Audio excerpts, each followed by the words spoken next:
Como les hemos dicho siempre, nosotros buscamos en cualquier parte del mundo a gente para venir a hablar con todos ustedes. Y encontramos en Inglaterra a Josh Connolly.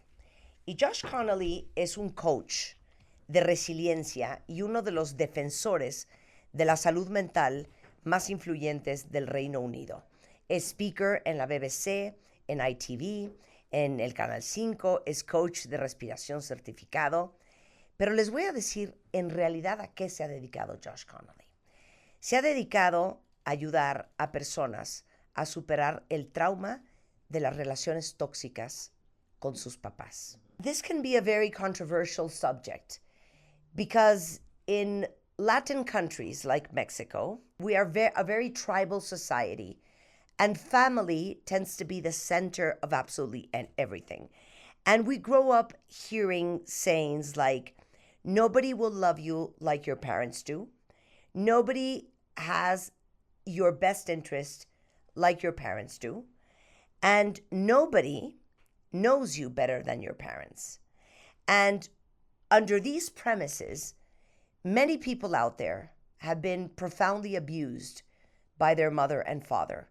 And that's why this subject can be very controversial, but very necessary to talk about. And I explained that after having you on the show for a few times, today we're going to talk about reactive abuse. So, dear, your microphone is on. Well, look, I think in normal circumstances, I think we should all work as hard as we can for our family, for our tribe, right? We should go to the edge of the earth for them in normal circumstances. However, I think when we're talking about things like abuse or toxicity, it changes everything. I know that in the UK at least, and I would imagine it's not too dissimilar there, 82% of abuse that happens by another member of your family. And so it's really important to understand that abuse nearly always happens by somebody that you trust. In fact, trust is what normally allows abuse to happen.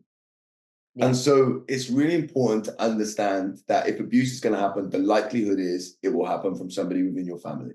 What is reactive abuse, Josh? So reactive abuse, when we think about abuse, we often think of the explicit versions of abuse, right? So physical act of violence, for example, is a more explicit version. To understand reactive abuse, you have to understand two key things. The first one is the abuser will be looking to change the opinion of everybody around you, right? So they will be using manipulation to change the opinion of everybody around you. They will do that by elevating themselves, okay? So away from you, they will make everyone believe that they're an amazing character.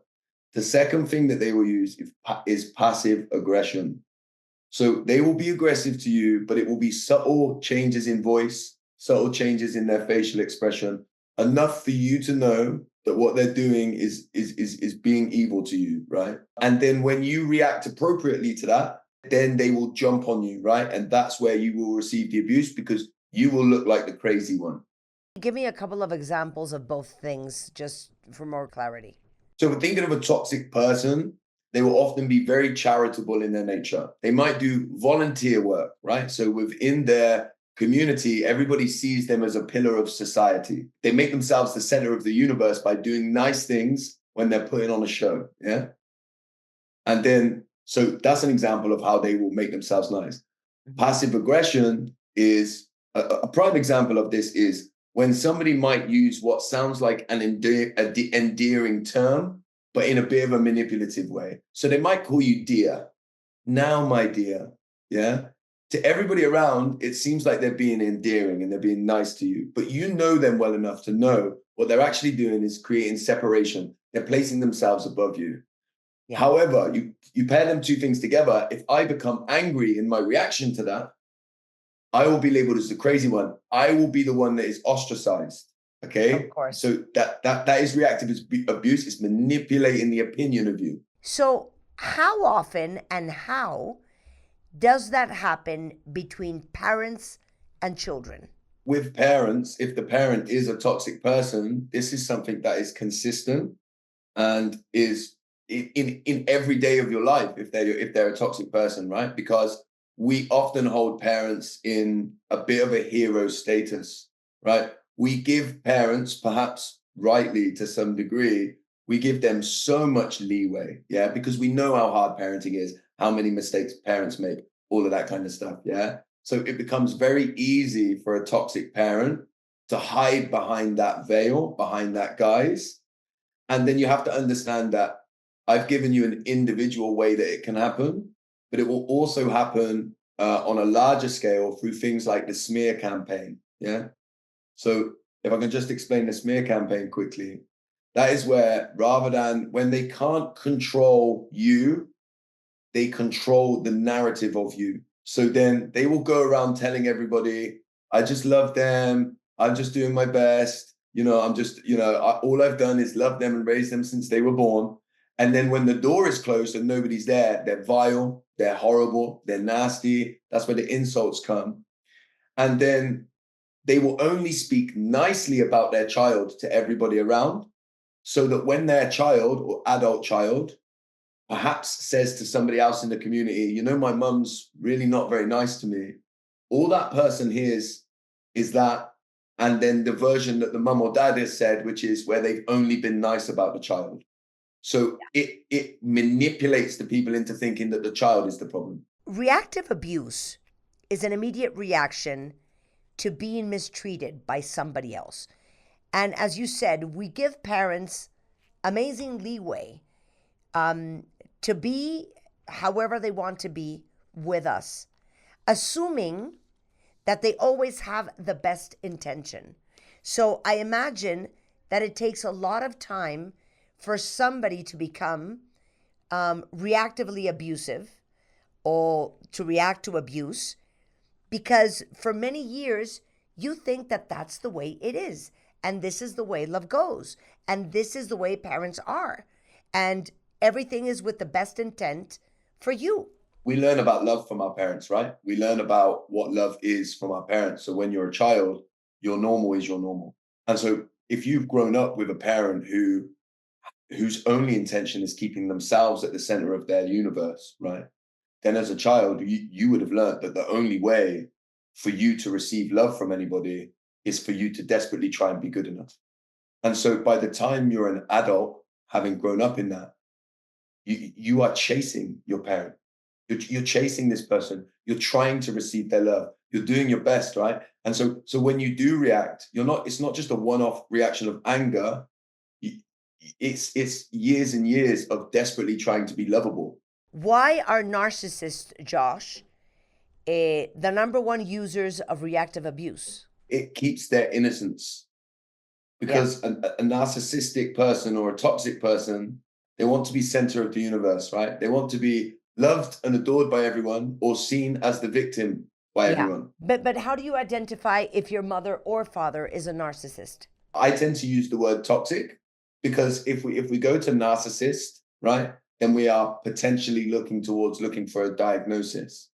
So if you have grown up and you know in your heart of hearts, that you have experienced nothing but toxicity, that you have tried everything all of your life to have some kind of relationship with your parent, and they don't even give you a shoestring. They don't even give you a small iota. Yeah. If they don't give you that, then for me, you have to start trusting your body. And if your only option at living some kind of free life, when you search your soul, if the only option of a free life is to have almost no contact with a parent, then you're living with a toxic parent, right? And you get to decide that. So how do you detect reactive abuse? You talk about feeling pressured. You talk about recognizing your feelings and your emotions, the persecution of things. The key way I think you recognize it is if I feel something in my body and I am in a loving relationship with anybody, right? Whether it's a parent, a friend, or a romantic relationship. If I tell you I feel something in my body, right, repeatedly, and you do nothing but tell me I'm crazy for thinking it, you don't at least reflect and say, let me think about the way that I've acted, yeah? If you always put it all on me and you tell me I'm crazy, then for me, that's a clear sign. And you know what? I'm thinking something, and this would be a great question for the audience, talking about feeling what your body feels. I think that for many people, maybe just the presence, your mom walking into the door and coming into your house, you might feel anxious because you're afraid of being criticized or judged. Or you might feel a knot in your stomach because you're worried about what she's going to do or what she's going to say next, how she's going to hurt you, who she's going to hurt. You're afraid of the words she's going to use. So it's an overall feeling of anxiety, uneasiness, worry when you are in their presence. Does that make sense? It makes perfect sense. And when we're talking about your parent, whichever house you grew up in, you grew up in a house or property, yeah? The reason it was a home is because of the way that your parents made you feel within that house. If you've never had somewhere that you can call home, even now, if your parents are still alive, when you go to their where they live, if that doesn't feel like you're returning home, something's wrong. Yeah. Something's wrong. How do you handle the tremendous guilt that you feel as a child not having a close and healthy relationship with your parents? And what I would say is that talking about abuse is not what breaks that apart, right?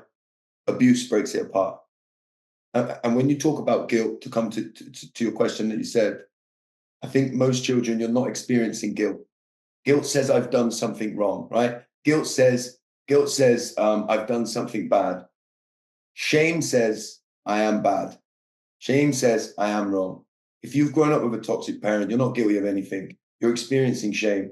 And that shame is installed in you by the very person that should have installed love in you. Your value exists because you exist, right? And it's a parent's job to show you that. And if you grew up in toxicity, you were never shown that. So you're guilty of nothing. And what you have to work on is your shame. Josh, I know you're coming out with a new book. What is the name of the book? Where can everybody find it? And you have to come back to talk about the book. I'll definitely come back to talk about the book, of course. Absolutely. It's called It's Them, Not You, How to Break Free from Toxic Parents and Reclaim Your Story. You'll see it all over my social media as from tomorrow, but it's on my website for you now if you want to go and check it out, which is joshconnolly.co.uk. Josh, amazing to talk to you again. Please come back when you're ready to talk about the new book. I will, and I'll very much look forward to it. Thank you.